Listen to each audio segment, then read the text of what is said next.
quero só lembrar, rapidamente, que é lógico que a nossa briga hoje são essas três PECs, né?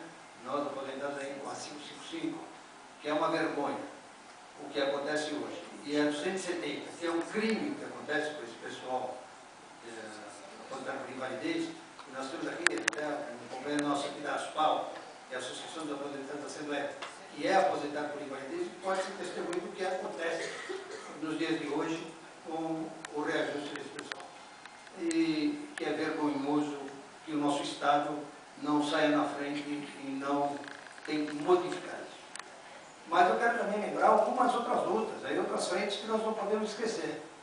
Nós temos lá no Supremo Tribunal Federal uma ação que a semana passada vocês puderam ver aí notícias, de que o ministro Marco Aurélio Mello deu um voto favorável à reposição salarial, inciso 10, artigo 37 da Constituição Federal, um assunto que nos interessa muito, porque muita gente leva isso como se fosse um artigo que não foi regulamentado.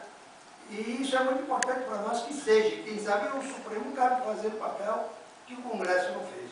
Sabemos aqui que os nossos representantes aqui, Arnaldo e Davi, são lutadores nesse sentido e gostariam que já tivesse acontecido isso, mas eu acredito também que eles também estejam trabalhando para que se resolva essa situação. Outra coisa é aquela questão da previdência complementar.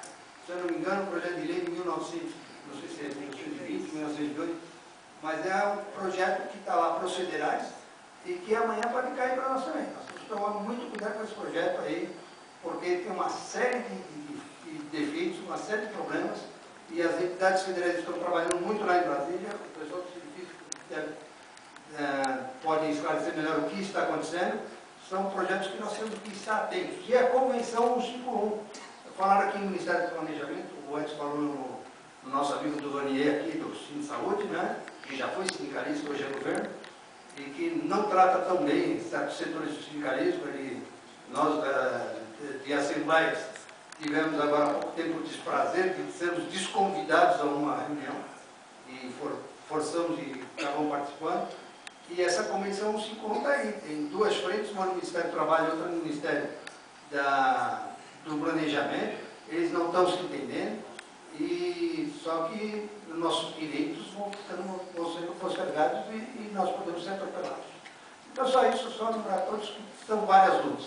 Mas é lógico que a 555, a 270 e a 210 merecem aqui todo o nosso esforço. E obrigado a todos.